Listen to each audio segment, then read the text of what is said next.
Hola Carmen, buen día, bienvenida. Buen día Alejandro, buen día amigos y amigas de La Mañana en Camino. Bueno, y tal como habíamos dicho, Carmen no vino sola, ¿verdad, no, Carmen? No, vine con una autora que hace mucho tiempo que tengo ganas de compartir con ustedes. ¿Cómo escribe esta mujer? Viste qué cantidad, cantidad y calidad hay acá.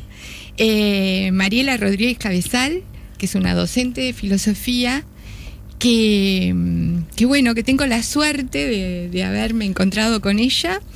Y de haber desarrollado un proceso de publicaciones que fueron hacia un lugar muy actual y está muy sintonizada Mariela con lo que están haciendo otros profesores de filosofía en otras partes del mundo. Entonces me encanta este proceso de Mariela. La filosofía está de moda, señores. Exacto. Hola Mariela, buen día, bienvenida. ¿Qué tal? Muchas gracias. Una cosa, voy a contar una. Recién Mariela le comentaba a Carmen, ¿cómo haces, Carmen? Porque veo que de noche, tarde estás en las redes, de mañana temprano también. ¿Cómo haces? ¿Cómo trabajas mucho? Pero esa pregunta te la haría yo a vos, Mariela. ¿Cómo haces para publicar tantos libros?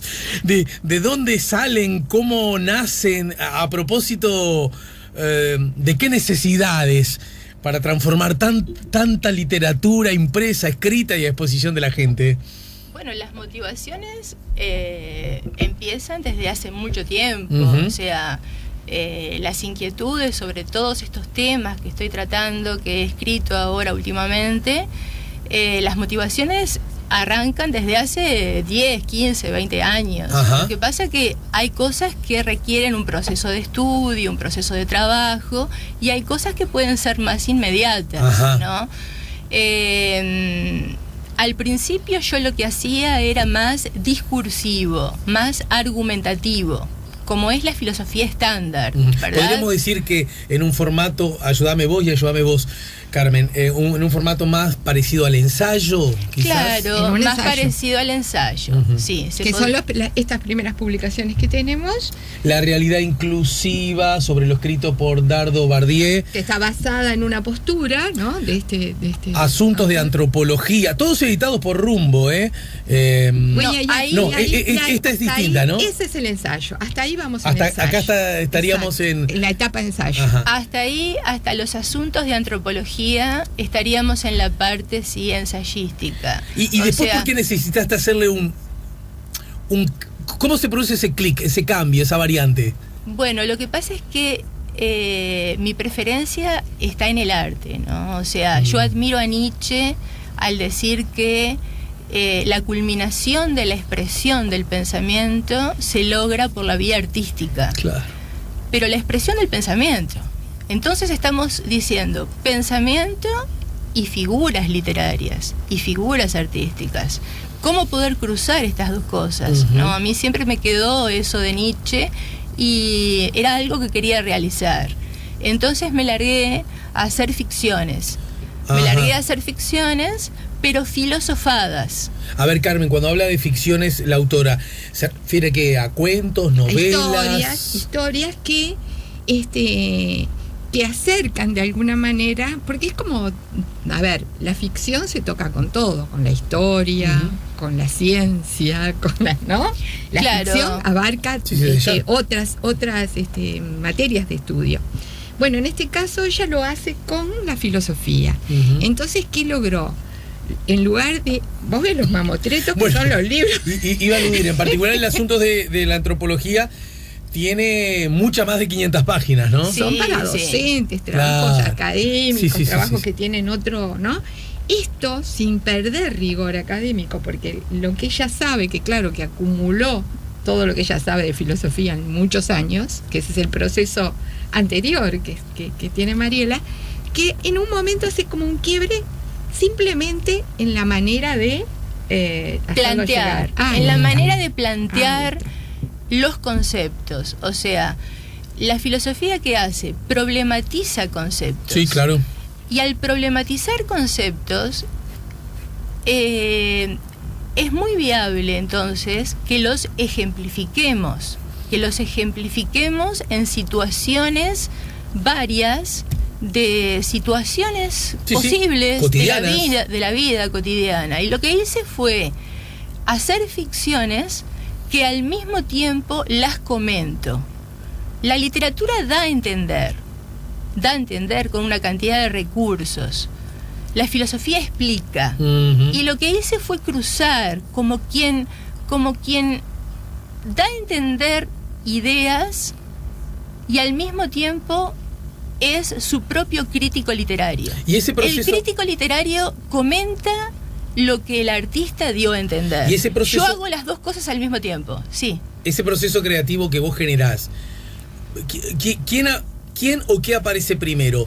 Ese concepto para después transformarlo en un ejemplo, en una historia, o es una historia que te surge a vos y que vos decís, advertís que esto viene bien para tal o cual concepto. Bueno, tendría que hacerme una introspección y ver qué fue primero. En algunos casos lo más inmediato fue la historia, se me ocurrió la historia, pero yo no puedo evitar reflexionar. Entiendo. Reflexionar sobre esa historia. Entonces, bueno, acoplé las dos cosas. En otros casos, mi motivación estaba por el lado del concepto que quería tratar, que quería ejemplificar. Entonces, ¿se te ocurre un ejemplo ahora? Sí, una cantidad. Por ejemplo, yo qué sé, lo tecnológico, la importancia de lo tecnológico. Perfecto. Entonces, lo tecnológico vale muchísimo, cada vez más. Los aparatos tecnológicos son extensiones de la condición humana. Y bueno, yo quería tratar ese tema, pero a su vez quería cursar una historia. Y cursé una historia donde el personaje se siente como alienado. ¿Por qué? Porque no entiende los procesos internos de los aparatos tecnológicos, pero a su vez los usa. A su vez depende mucho de ellos, como todos nosotros. Sí, claro. Entonces se me ocurrió ahí una historia de un personaje que le encuentra la vuelta para valerse de un aparato tecnológico que pueda entender.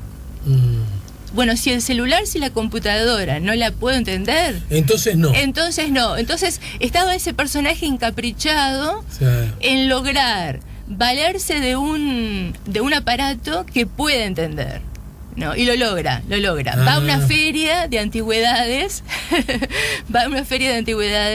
y compra un aparato que no le significa a él una alienación, en el sentido de depender de algo que no entendemos. Pero claro, pero qué brutal, ¿no? Porque en realidad los seres humanos en nuestra vida, en las chiquitas y en las grandes cosas, con lo relativo que significa hablar de chiquitas y grandes cosas, ¿no? Sí. También desde la mirada filosófica, en realidad a veces yo pienso que somos como demasiado exigentes para con los soportes tecnológicos y querer entenderlos todos, cuando en realidad hay muchas cosas previas, qué sé yo, rotación, traslación de la Tierra, del planeta.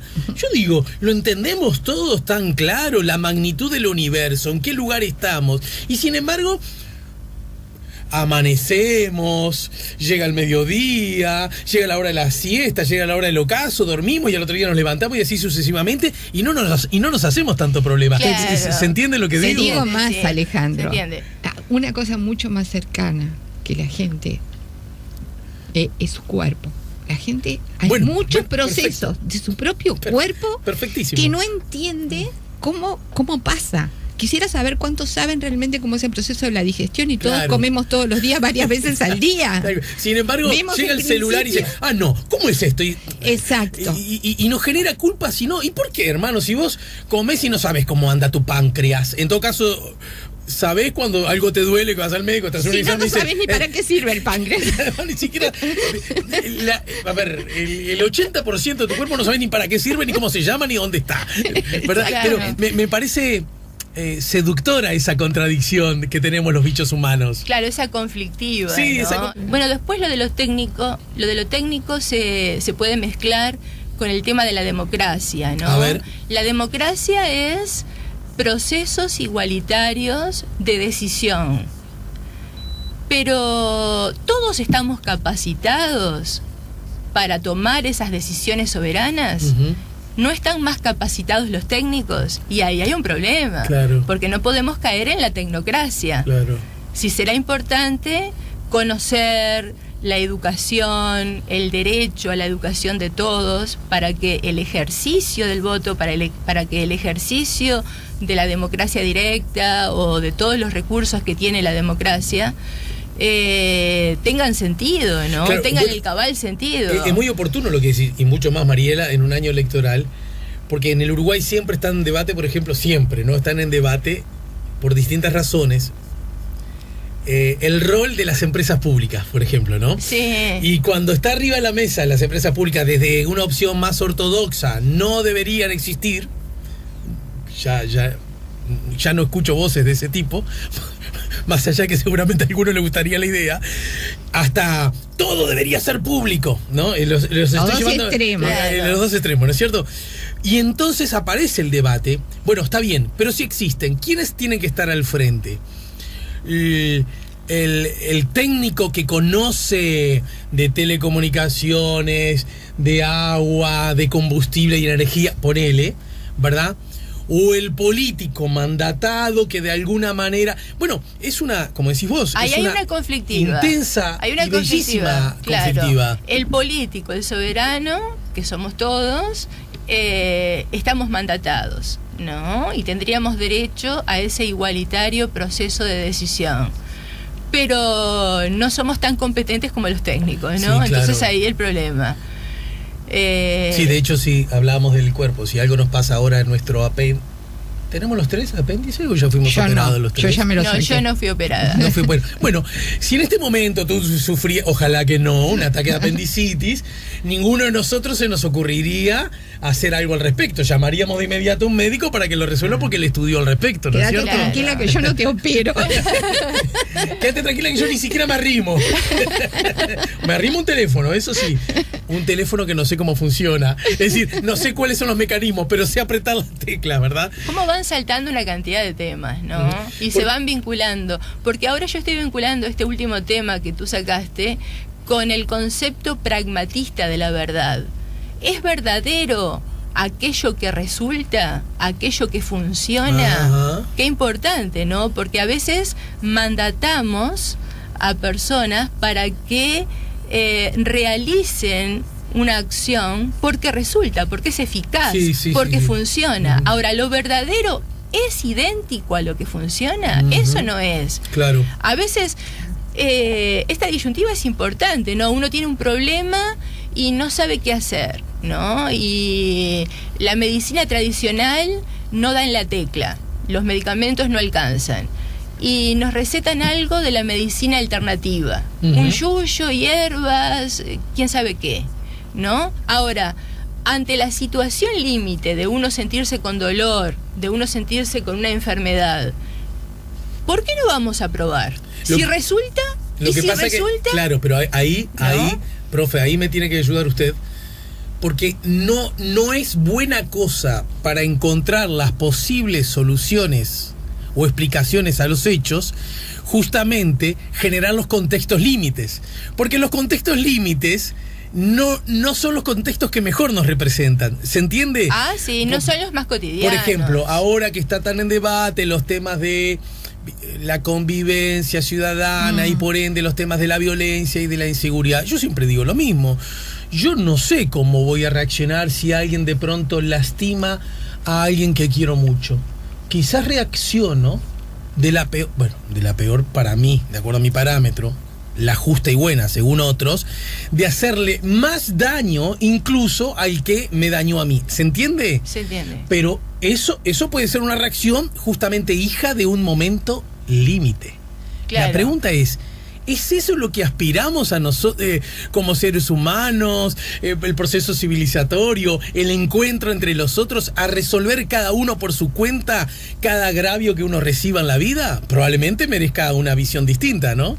Claro, sí, es el tema de la vinculación de la ética con el derecho también. Bueno, también, ¿no? Claro. El derecho está porque la ética no se cumple o porque podría no cumplirse. Qué lindo sería si los vínculos fueran más basados en la confianza mutua y no en los requisitos legales, en los requisitos que no necesitáramos que no necesitamos del derecho, que no necesitamos de las normas jurídicas, de los contratos, frase para una próxima historia de tuya. Los contratos, ¿no? Por ejemplo, un amigo de boliche, así, un amigo de Don Coto, que él me decía una frase que a mí me encantaba siempre. ¿Vos algo de fútbol entendés? Sí, mucho. Bien, mejor aún. Entonces, él decía, el penal me lo cobro yo. Aludiendo a su forma de andar en la vida. Él no necesitaba que viniera un juez a decirle, usted cometió penal. El penal me lo cobro yo. Claro. El tema es que, ¿cuántos de verdad nos cobramos el penal a nosotros mismos? ¿Y cuánto pudimos hacer? Tuvimos la libertad y el derecho, gozamos del derecho de poder hacer un proceso, ¿no? Claro. Para poder llegar a esa conclusión. Claro, bueno. Porque cuántos amorales hay en la vida que no llegaron a morales en el sentido de que no tuvieron acceso a la moral, no inmorales que la claro. Pero Mariela Carmen está arriba de la mesa todos los días con los perpetradores de los distintos delitos o crímenes que abundan en las portadas de diarios, de radios y de canales de televisión, ¿no? Nada de lo que voy a decir ahora intenta minimizar la gravedad de los hechos, ¿de acuerdo? Pero aún así, ¿por qué creemos que ese se salió de un acuerdo o de un contrato, ¿no? Cuando muy probablemente ni siquiera nunca accedió a ese acuerdo y a ese contrato. Claro. ¿Verdad? Es que el contrato es tácito. O sea, vivir en sociedad implica un contrato tácito, ¿no? Pero alguien te pasa los datos. Pero alguien te pasa los datos o se basa en la empatía también, ¿no? Sí. El ser humano... Pero como fruto de algo natural. El ser humano es social, biológico, cultural, ético, político, estético. Yo manejo 44 aspectos o cualidades para definir al ser humano. Pero todas esas son construcciones, ¿no, profe? Son construcciones, son categorizaciones del ser humano. La ética nuestra no es la misma que la de los del sureste del África meridional, qué sé yo estoy diciendo, y ni siquiera la ética nuestra es la misma del siglo pasado. Es muy probable que no sea la misma en muchas cosas del vecino de la vuelta. Y otro montón de cosas sí compartimos, ¿verdad? Claro. Con el ciudadano que adora a un Dios distinto al mío. Claro, hay factores culturales, situacionales, de contexto, pero tampoco históricos. Pero tampoco hay que irse, pienso yo que tampoco hay que irse hacia ese relativismo, ¿no? Porque también está lo universal. Está lo universal, están los valores universales, están los derechos humanos. Pero son una construcción. Son una construcción, pero no es una construcción que vivamos en comunidad, todos los países con todos también. O sea, somos una... patria es humanidad. Pertenecemos a la humanidad.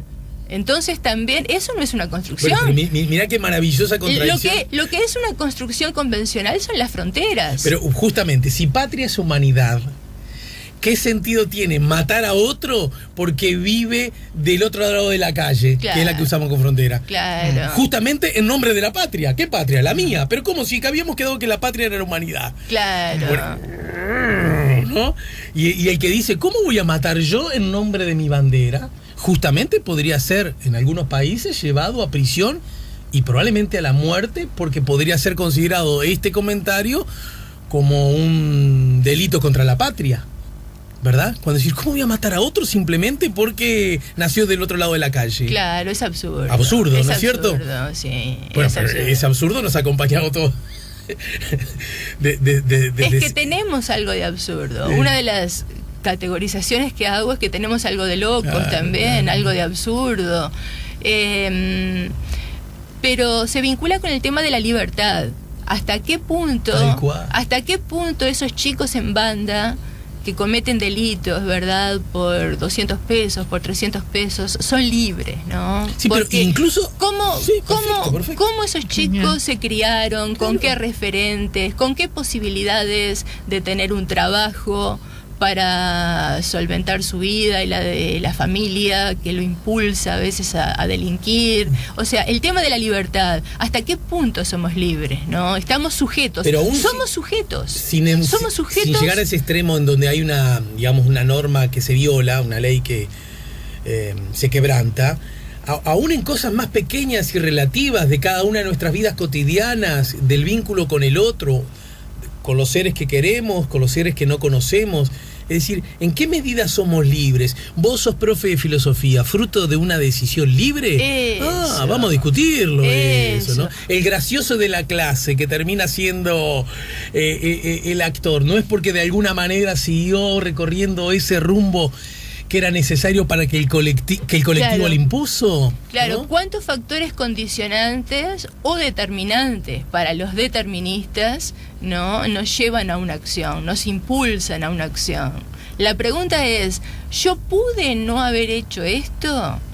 ¿Pude no haber hecho esto en la misma situación? Esa es la pregunta clave para uno verificar si fue libre o no. Claro. Pero ¿cómo la contestás? Claro. Porque, digo, ¿yo pude no haber venido a esta entrevista? ¿Cómo lo sé? Hay factores que me condicionaron, que me empujaron, que me llevaron. Hay deseos, hay intereses, hay motivos.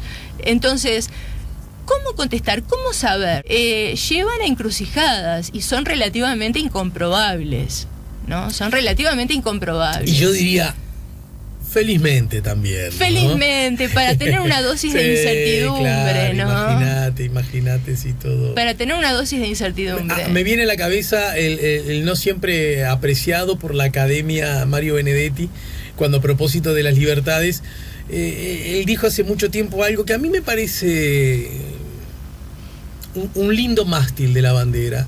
Él dijo, no siempre podemos hacer lo que queremos. Ahora relativizando si lo que yo quiero es fruto de una libre elección o no, como acabamos de decir, ¿no? Claro. Pero aún, para seguir avanzando, démoslo por relativamente bueno. No siempre podemos hacer lo que queremos, pero debemos tener el derecho a no hacer lo que no queremos. Está muy bien, está muy ¿Verdad? bien. Y si tan solo llegáramos a esa baldosa de la vereda, bueno, ya habremos avanzado bastante en nuestro ejercicio de la libertad, ¿no? Por lo menos no hago lo que no quiero, ¿no? Claro, porque y si nos podemos a pensar en una cosa de repente como el trabajo, ¿no? Tan cotidiana como el trabajo. ¿Cuántas personas conocemos que trabajan en algo que eligieron hacer o trabajan realmente en eso porque es el medio que encontraron para sobrevivir? Ah, claro. ¿No? En el entorno nuestro, ni siquiera te digo en Sí, el sí, país, sí, ni en el sí. continente, ni en el mundo. Perfecto. Solo en el entorno cotidiano nuestro. Por lo menos, dentro de eso debe haber un margen de gente que dijo, bueno, yo, determinado trabajo, ese no lo hago. Claro. Cedo a este planteo de tres condiciones de trabajo. Sí, sí, estoy sí, dispuesto a ser administrativo, estoy dispuesto a trabajar de obrero en una fábrica. Ahora yo, por ejemplo, qué sé yo, por poner un ejemplo, ahora, militar no voy a ser. Ajá. ¿No? Sí, accedo a todo esto que me pedís, chofer de camiones, militar no quiero. Ajá. Por poner un ejemplo cualquiera. Bien. Por lo menos ahí el tipo capaz que pasa toda su vida trabajando de algo que no le gusta, que no quiere, Que no eligió. que no eligió. Pero tuvo una oportunidad por lo menos de esto que decía Benedetti, ¿no? De rechazar, esto no.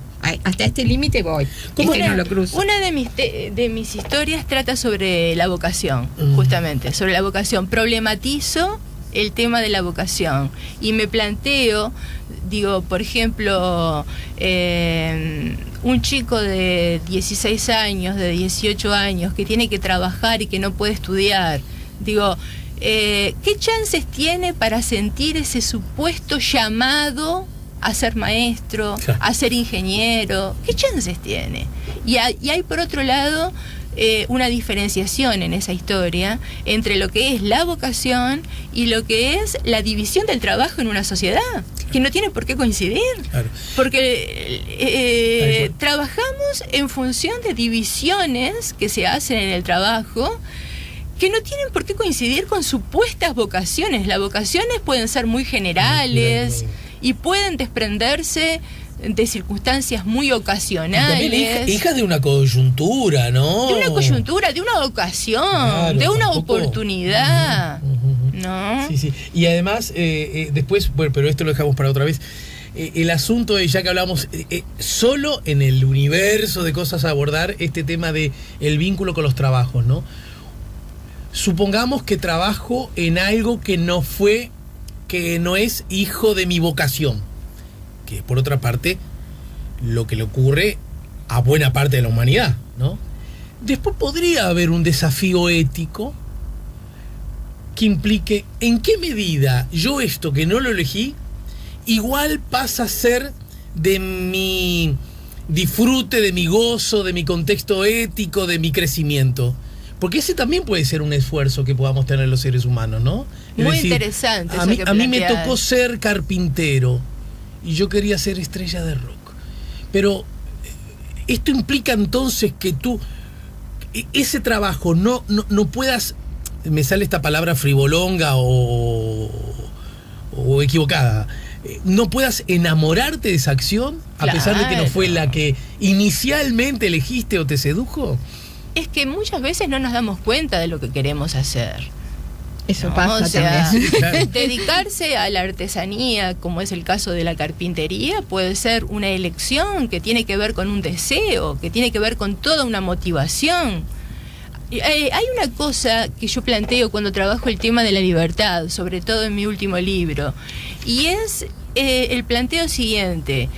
Se acostumbra a decir que somos libres cuando actuamos en función de la razón que frena a los deseos o a los intereses. Una persona es libre en la medida en que frena sus deseos o sus intereses. Es paradójico. Claro. A veces podría ser al revés. Claro, El planteo claro. podría invertirse. Perfecto. Se es libre en la medida en que nos dejamos sujetar y no frenar por nuestros deseos o por nuestros intereses. Pero ahí en la creación nos pasaba a nosotros, y la dejamos por acá porque las tengo que despedir, en todo caso hacemos una recorrida rápida, por lo menos de los títulos, editora. En la creación artística, los maestros con los que yo me he topado en general coinciden que la mayor libertad del creador es cuando más límites tiene. La mayor libertad... Sí, claro. Justamente. Porque el desafío es más Claro, grande. claro, Claro. porque si el director le dice al actor, usted amigo, suba al escenario y haga lo que quiera. Claro. Se pierde. ¿Qué es eso, no? Hay reglas en Claro. el arte. En el arte Bueno, hay no, reglas. justa- No es cualquier cosa. Bueno, no no, es cualquier claro. cosa. Sí, justamente, en la medida que haya mayor cantidad de reglas, no solo no se ve afectada tu libertad creativa, sino que al contrario se puede Potenciar. potenciar y aunque parezca paradójico, profundizar. Profundizar. Bien. Bueno, las tengo que despedir, chicas. Bueno. Hablemos de estos libros, los nombres y dónde los puedo encontrar. Sí, estos libros son, ya decía, de corte más académicos, más para... Asuntos de antropología y la realidad más inclusiva. para gente que está en el asunto. En de la el medio filosofía. de la Claro, filosofía. Nos queda docentes medio o minuto. interesados. Y después, estas publicaciones, historias que ya le llamo historias filosóficas, y son historias filosóficas varias, 15 historias filosóficas, otras historias filosóficas, penúltimas historias filosóficas, porque me dijo, no me animo a escribir las últimas, Obvio. Carmen, me acuerdo. Después, cruce de identidades, idealidades y realidades, sujeciones y libertades. ¿Están en las librerías? Están en las librerías distribuidas por Guzzi. Estos libros son para uso del que quiera, de todas las edades, de todas las condiciones, porque yo estoy segura que muchos que escucharon ahora deben de haber dicho, ¿por qué no me tocó una profesora de literatura como Mariela, que me baja a tierra y no me está haciendo repetir lo que dijeron Claro. otros filósofos hace no sé cuánto, y me está haciendo pensar que la filosofía puede ser algo útil para mi vida, ¿no? Claro. es Para que ellos es. hay una buena noticia, para los que no les tocó Mariela como profe. Están sus libros. Están sus libros. Mariela Rodríguez Cabezal. Gracias, Mariela, por el tiempo. Gracias a ti, Alejandro, gracias a ti, Carmen, por todo. Gracias, Carmen. Nos vemos la semana que viene. Nos vemos. No, te voy a hacer la falsía. El viernes que viene no estoy, ya te anticipo, porque voy a estar en la Feria del Libro de Buenos Aires, que vos sabés que la visito sistemáticamente todos los años. Así Entonces que te extraño. nos echaremos de menos. Rumbo editorial. Imprescindible leer.